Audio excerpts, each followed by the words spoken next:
Hey everyone, and welcome to another deep dive into all things Faroese news. Ready to see what Kringvarp Faroe, Tidindi, and In.Fo have in store for us today? Absolutely, let's jump right in. Well, one thing that caught my eye straight away was all the talk about the upcoming municipal elections. Yeah, it's heating up. And the emergence of this new communalistin list in Haven is certainly adding fuel to the fire. Communalistin, you say? Yeah. I haven't heard about It's this. a brand new political list just popped up. Always interesting to see how new players might shake things up, especially this close to an election. For sure, for sure. And speaking of shaking things up, there's that ongoing debate about government funding for political parties, right? Absolutely. And it's a hot topic. Transparency in campaign financing is so crucial, wouldn't you say? I mean, it really can influence who gets elected and what they end up focusing on once in office. No doubt about that. But let's move on to something a bit more, shall we say, positive. Faroe Banki is actually projecting better than expected financial results for the year. That's right. They're crediting the growth of their digital statuses. Seems like more and more people are handling their banking online. It's the way of the world now, isn't it? So much for that personal touch. Well, maybe. But I bet you appreciate the convenience of online banking from time to time. That's true. Okay, so it's not all sunshine and rainbows on the financial front, though, is it?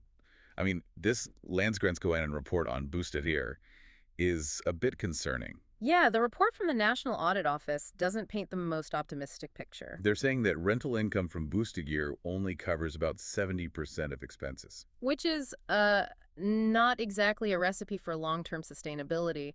It raises some serious questions about the future of public housing here in the Faroe Islands. Tough questions for sure. Like, how do you address that sort of shortfall without placing an even greater burden on residents? Exactly. It's about striking that delicate balance between affordability for residents and, ensuring that boosted air can actually remain financially viable. Definitely a complex issue with no easy solution. You got that right. Well, maybe we can take a little break from all the financial doom and gloom with something a bit more uplifting.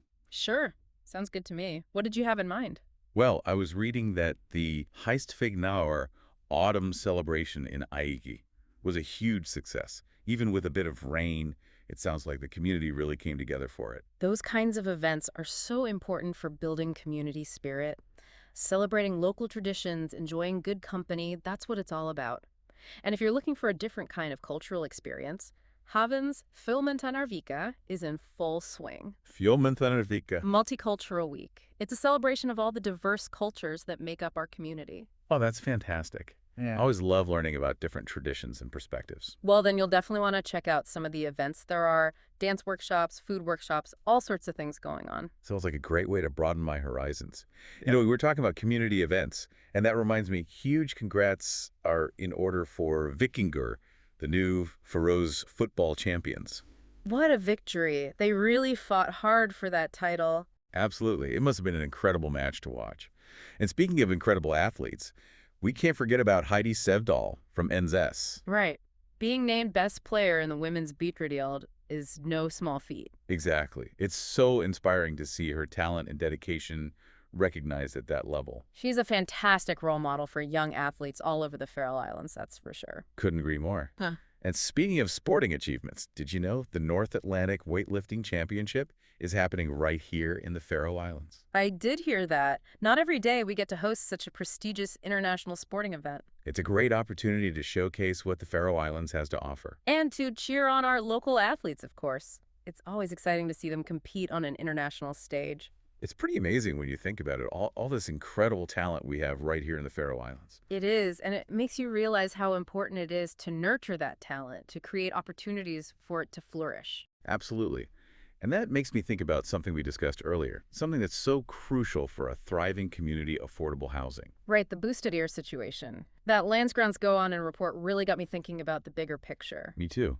Because it's one thing to celebrate economic growth and sporting achievements, but we also need to make sure everyone has access to those fundamental things, like a place to live. Exactly. We can't lose sight of the essentials. And the question of how to make boosted ear more financially sustainable, that's a conversation we need to keep having. Without a doubt. Because if we want the Faroe Islands to continue growing and thriving, well, affordable housing is a key piece of that puzzle. Couldn't agree more.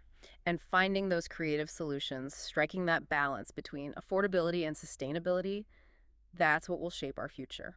It really has been an eye-opening deep dive today, wouldn't you say? Yeah. We've covered everything from the excitement of upcoming elections and sporting victories to some more challenging issues like the future of public housing. It's a good reminder that even in a place as seemingly tranquil as the Faroe Islands, there's always a lot going on beneath the surface. That's for sure.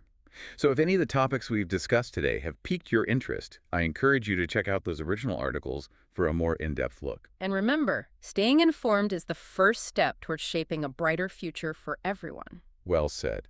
Thanks for joining me on this deep dive today. Until next time. Happy